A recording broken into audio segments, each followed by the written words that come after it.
bêtises insiste toujours avec Frédéric Bérard. Qui est déguisé J'avais complètement oublié que c'était je suis déguisé en gars qui prend son café tranquille, là. T'es tellement rabat-joie, ça n'a pas de bon sens. Ben, je suis pas rabat-joie, elle est juste... Je vais pas me déguiser tout seul chez nous comme un tarlat. Ben, on se déguise tout seul ici, nous autres, c'est la rue du Pont, regarde. Ouais, mais là... Écoute, rendu là, tu peux mettre ce que tu veux. Tu viens-tu de nous traiter de tarlant? J'ai pas... C'est pas moi qui a commencé. C'est quand il m'a vu. Quand tu m'as vu, quand on a allumé la caméra, ça valait 100 piastres. Ben, c'est parce que, tu sais, tu t'aides pas, là, avec ton T-shirt orange fluo, t'as vraiment l'air d'une citrouille. Moi, je pensais que c'était Ça fait une gag, deux. là. Tania, elle a dit la même Ben chose oui. ce matin. Elle dit, t'as l'air d'une citrouille. Ouais, c'est ça, il manque deux chiclets, on t'allume une chandelle, là, puis c'est parfait. Quand on dit de toi que t'as la shape d'une citrouille, là, retourne te coucher. Tu sais, j'ai une perruque, j'ai des grosses lunettes qui me font deux fois la face. C'est pas vraiment ça qui ressort, je dois dire. Ce qu'on remarque, c'est mon T-shirt orange. Non, jaune-orange, comme on dit. Ouais, ce qui est certain, c'est que tu ne feras jamais frapper dans la rue. En tout cas, si tu te fais frapper dans la rue, dis-toi que c'était avec un dessin criminel. Il y avait une intention. C'est pas un accident. Hey, donne pas d'idée, toi. Donne pas d'idée à personne. Est-ce que tu as remarqué ma coupe de cheveux? Regarde ma coupe de cheveux, un beau mullet comme Ouais, comme oui, en Arizona. le Mullet Arena. Ah, écoute, c'est la grosseur de l'aréna du Rocket. 5000 personnes, le party pogné là-dedans, c'est très étudiant. Ça a l'air d'être super le fun. Honnêtement, là, j'aimerais ça y aller pour vrai. On en rit, par contre, c'est la risée de la Ligue. Oui, ben ça fait pas sérieux, là, un aréna de 5000 places. C'est ça. Dans un sport majeur. Mais reste que, bon, dans l'intervalle, il n'y avait pas bien plus que 5000 personnes dans le temps qu'il y avait un aréna à 18 000. Donc, rendu là. Ouais. Au moins, là, c'est pacté. J'ai vu des chiffres l'autre fois qui disaient, bon, les équipes qui sont sold out depuis le début de l'année, là, Arizona arrive sont dans là-dedans. les 10 premières places parce que c'est pas, là, ça marche pas, là. Le gars va là avec ses 3 enfants, puis c'est sold out. Mais il reste, ça fait partie des arénas que tu n'as pas visitées. Et tu as raison de dire qu'il y a des endroits. Hey, la Floride, c'était ça, des fois 5 000, 6 000. Ah, il n'y avait pas un chat, puis je suis retourné une deuxième fois après qu'on se soit parlé contre San Jose. Il y avait un petit peu moins de monde qu'avec Toronto. Ouais. Mais, oui, mais il y avait, je te dirais, je sais pas, là, 16-17 000 personnes peut-être. OK. Puis le monde est craqué, là, vraiment. Puis il y avait des fans des Sharks. Moi, je trouve ça beau de voir des fans aux États-Unis, particulièrement dans le sud, comme la Floride, qui deviennent des maniaques de hockey. Je te le dis, là, quand je dis maniaque, là, j'exagère pas. 1 heure avant, là, il y a même plus que ça. 1h30 avant le match, il y a des tailgates dans le parking. Il y a des petits culs qui jouent au hockey-ball.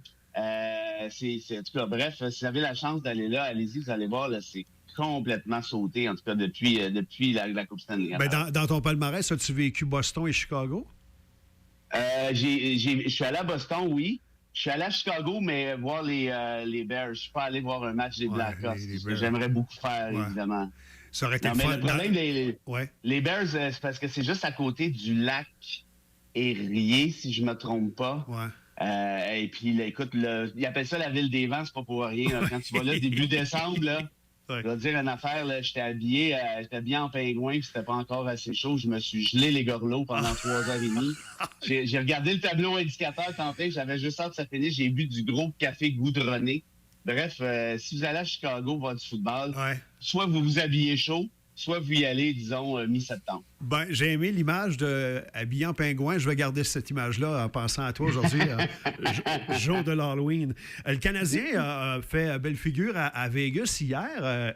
Toi, tu as vu quelques matchs depuis le début de l'année. Trouves-tu que le club est encore sur sa lancée? Le boss Martin Saint-Louis, plus intéressant à voir, qui se défonce tout le temps, puis... Ben, Saint-Louis, c'est un sacré bon coach. Il ne faut pas oublier que c'est une recrue. Qu'est-ce qu'il dit ce matin? Qu'est-ce qu'il dit ce matin, André? C'est le meilleur... Lui, il dit que depuis qu'il est entraîneur chez le Canadien, c'est le meilleur match que son équipe a joué hier à Vegas. Ouais.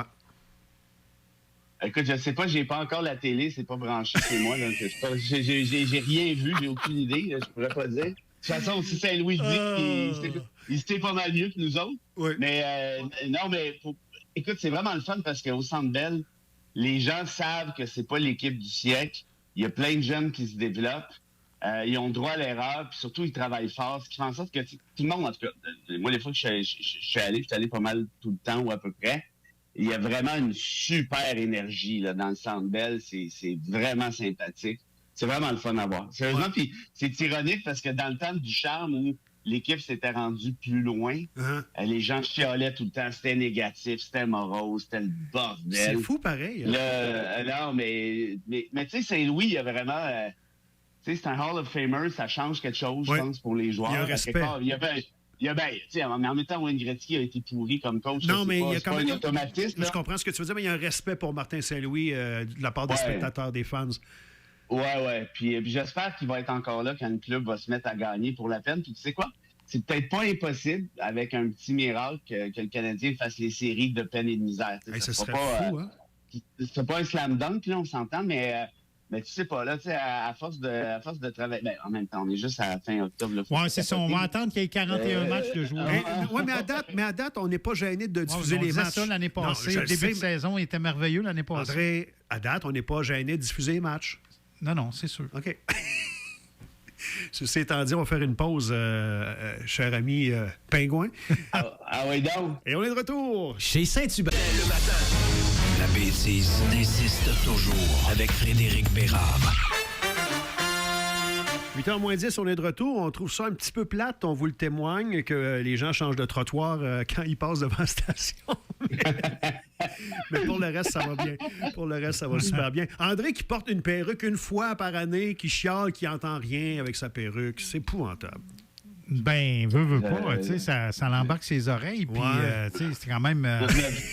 Il y a quand même une épaisseur. Il y a quand même une épaisseur de moumoute assez remarquable. Tu vois ce que Fred vit, il y a des cheveux, ses oreilles, il est obligé de vivre avec ça.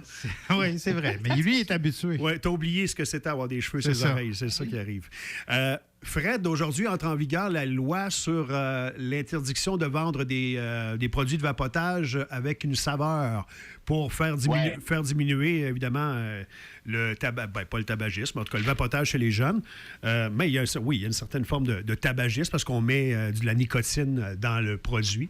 On peut fumer, vapoter sans nicotine, mais je ne vois pas l'intérêt, mais tout tellement. Et il y a des gens qui, bon, encore une fois, voient en ça un certain contrôle du gouvernement. J'allais dire total. Tu veux le répéter en plus? Non, je le dirai pas. Mais une certaine forme de contrôle. Tu sais qu'en fin de semaine, on a entendu lors du congrès du PQ, le rassemblement des quatre membres du PQ et leurs amis, que ça portait sur l'éducation et eux ne passeraient pas par quatre chemins. Le cellulaire, ce serait totalement interdit à l'école. Tu dis les 4 députés puis leurs amis, on dirait que tu parles d'une rencontre des chevaliers de colons dans un sous-sol à Mont-Laurier. Je veux pas manquer de respect, je fais juste, c'est pour imaginer. Je fais de la radio, je te fais remarquer. Oui, non. Ben écoute, si ta question, c'est est-ce que c'est du contrôle gouvernemental, la réponse est oui, évidemment. Ça, pour moi, ça fait pas de doute. Mais si la question, c'est est-ce que c'est une bonne chose? Ouais. Là, évidemment, chacun a le droit à son opinion, mais si tu me demandes la mienne, moi, je vais dire oui, puis je vais dire oui aux deux, en fait, parce que les cellulaires, tu irais là? Ben, OK, commence par le vapotage. Le vapotage, ça a été créé comme substitut à la cigarette, volontairement. Là, c'est pas un accident de l'histoire. Ouais. Parce que c'était de plus en plus compliqué de fumer, blablabla. Et donc, on a créé cette espèce de patente à gosse-là pour apprendre, au final, que c'est dans bien des cas presque aussi dangereux que la cigarette. Là. C'est pas comme boire de l'eau Perrier. Là, dépendamment de l'usage que tu en fais, parce que tu décides de la quantité de nicotine que tu mets dedans et c'est toi qui y va avec ta... Non, je comprends, mais il y a quand même de la nicotine à tout le moins à un certain niveau. Oui, tout à fait. Et les études ont démontré aussi, ça ne prenait pas la tête à Papineau là, pour le deviner, c'est que le jeu des saveurs attire surtout les jeunes, essentiellement. Ouais. Ça les accroche à cette même dépendance-là, qui est celle de la nicotine. Donc, là, on a un ministère de la Santé publique qui dit « ça suffit, c'est dangereux ». Et puis basta, moi honnêtement, je vois pas l'enjeu là-dedans. Je poserais même la question, vous vous rappelez tous de ça, vous êtes quelques années devant moi dans la vie, mais vous avez vécu ça à fortiori. Moi, je me rappelle les parties de ce que tu veux, disons, de Noël, chez chez mes 4 grands-parents, systématiquement, tout le monde fumait. Mm-hmm. Du premier au dernier. Ouais. Écoute, il y avait de la fumée là, au jour de l'an, là, je me rappelle, au plafond. Là, on a été élevé dans le boucan. là. Tout à fait. Mais c'était dégueulasse. Dans le char, on allait à 4, là, on allait n'importe où. Là, on allait au dépanneur. Il y avait de la boucane. Surtout l'hiver. Surtout l'hiver en véhicule. Il faisait moins 30 dehors, puis ça fumait dans le véhicule. Des fois, mon père baissait ça d'un demi-centimètre par respect dans le tabarouette. Notre linge sentait à fumer. On sentait à fumer. On rentrait des bars, Fred. Et on revenait d'un... Même si tu fumais pas, tu sentais la boucane, ça n'avait pas de bon sens. Écoute, moi j'ai travaillé au bar au Max, là, qu'a détenu notre ami Dominique Bell pendant un bon bout de temps. Ce bar-là, moi, écoute, j'ai travaillé là, je pense, en 95, 16, 17, je dirais. Et de mémoire, en tout cas, au début, ça fumait encore. Ouais. Écoute, je revenais chez moi, là. C'est pas compliqué, là. J'étais un boucanier ambulant, là, tu sais. Et là, aujourd'hui, il y a encore des gens qui fument, c'est sûr. Ouais. Mais c'est quoi le pourcentage versus à l'époque? Je veux dire, c'est incommensurablement moins qu'à n'importe quelle époque dont je te parle depuis tout à l'heure. Pourquoi? Parce qu'il y a eu des mesures, parce qu'on a découvert que la cigarette, c'est un poison, c'est ce que c'est, notamment et particulièrement pour les enfants exposés à la fumée secondaire, c'est-à-dire même si eux-mêmes ne fumaient pas. Fait que là, qu'on prenne cette mesure-là pour le vapotage, les saveurs, you bet, moi j'embarque à 100 millions de milles à l'heure. Pour le cellulaire, donc, à l'école, ça, c'est sûr que c'est un peu plus touché parce qu'on vit à une ère qui est parfaitement numérique. Mais moi, j'ai été surpris de la proposition du PQ. Le cellulaire en classe, pour moi, ça, c'est non, ça fait aucun doute. C'est même assez débile que ça soit pas déjà fait là, en 2023, quand tu y penses. Là, c'est quand même, moi, j'en viens juste pas. Mais dans l'école, là, c'est sûr que tu peux dire, bon, quelqu'un qui a... je sais pas, un jeune qui est malade ou ci ou ça. Il y a des parents qui aiment beaucoup avoir accès à leurs enfants via le cellulaire. Oui, puis ça, je comprends ça. Puis là, je veux pas sonner comme l'espèce de mononcle qui pense que tout était mieux à l'époque, nostalgique. Oui. Mais ça sonnera comme ça sonnera. Voilà. Mais à l'époque, on n'avait pas de cellulaire, puis quand on était malade, ça ne veut pas dire qu'on mourait d'un corridor de l'école. Il y avait moyen d'appeler ton parent ou d'appeler peu importe quoi. Ouais.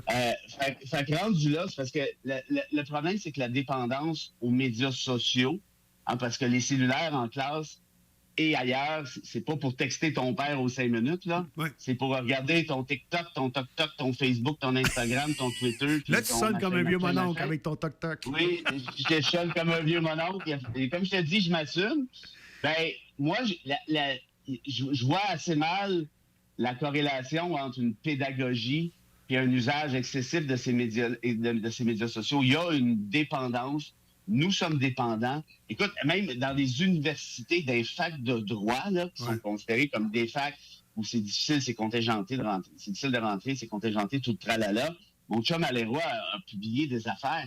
Écoute, tout le monde, en fait, 86% des étudiants sont plugués là-dessus non-stop pendant que le prof parle. Uh-huh. Okay? Et donc, de contribuer à cette espèce de OK, gars, ça va faire. Les médias sociaux, là, tu peux en faire le matin, tu peux en faire à 4h15. C'est ça.